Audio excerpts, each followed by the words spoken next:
Can matter become light? And then can light become antimatter as it falls into a black hole? That's what I think. Let's say you have a black hole here.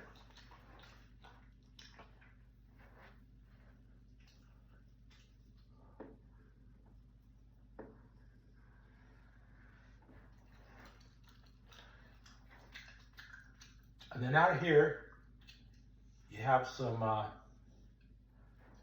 matter. And it falls into the black hole. As it falls into the black hole,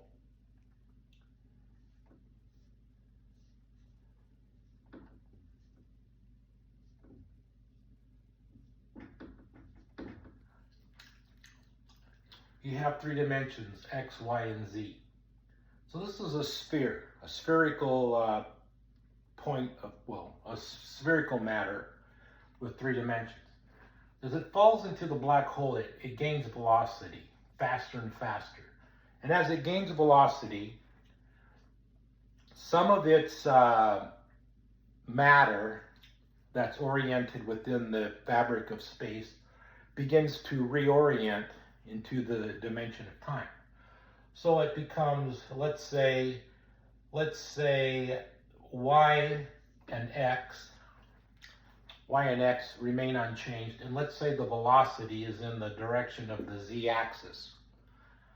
So as it falls in, it becomes less and less oriented in our space in the z-axis, and becomes more and more oriented in the direction of time along the z-axis until it hits here, until it hits the event horizon of the black hole.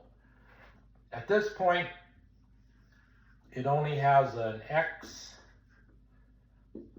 and a Y space orientation, and the Z orientation is completely removed from space, and now it's in the direction of time.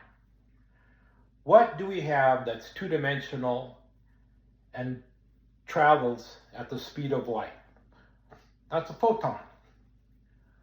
So out here, far away from the black hole, in deep space, you have a particle with no properties of a photon.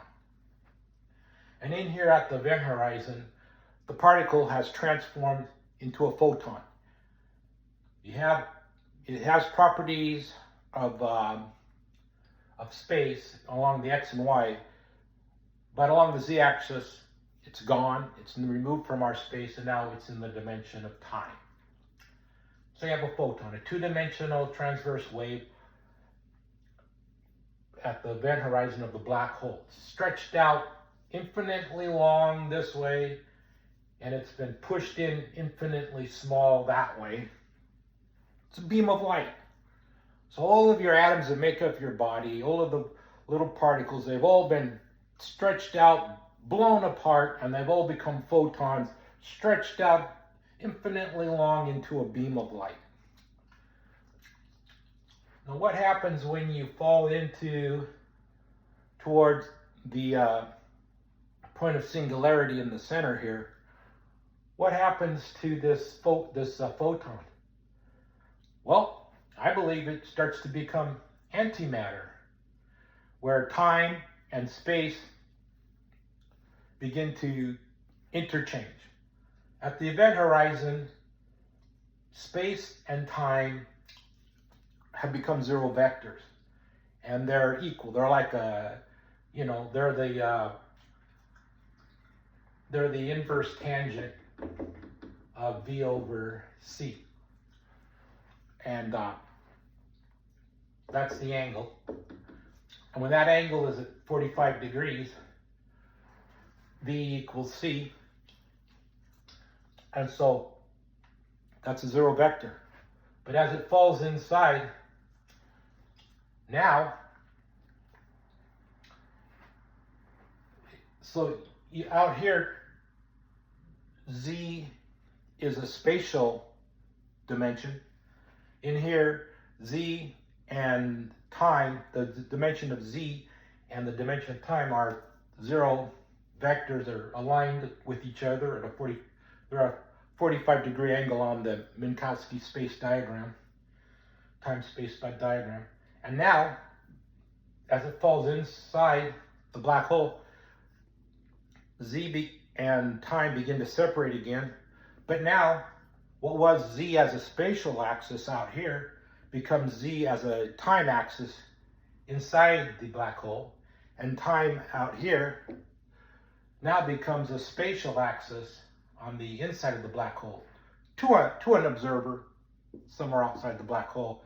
So he sees these particles as being three-dimensional, like a sphere, and he sees these as being, this area here as being photons traveling at the speed of light. And if he could see inside the black hole, he would now see these things as antimatter.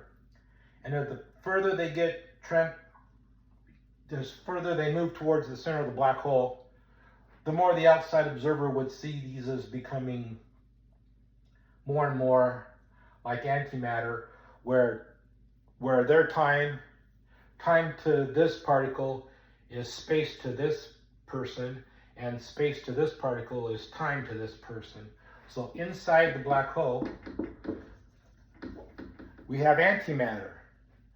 So my belief is antimatter exists inside the black hole. When it gets to the point of singularity, it looks just like this out here, except that it's antimatter. It's a spherical ball of matter out here, and it's a spherical ball of matter, antimatter in here. So a spherical ball of antimatter inside the black hole at the point of singularity, and a spherical ball of plain old matter out here. And this is all from the observation, from the point of view of an outside observer.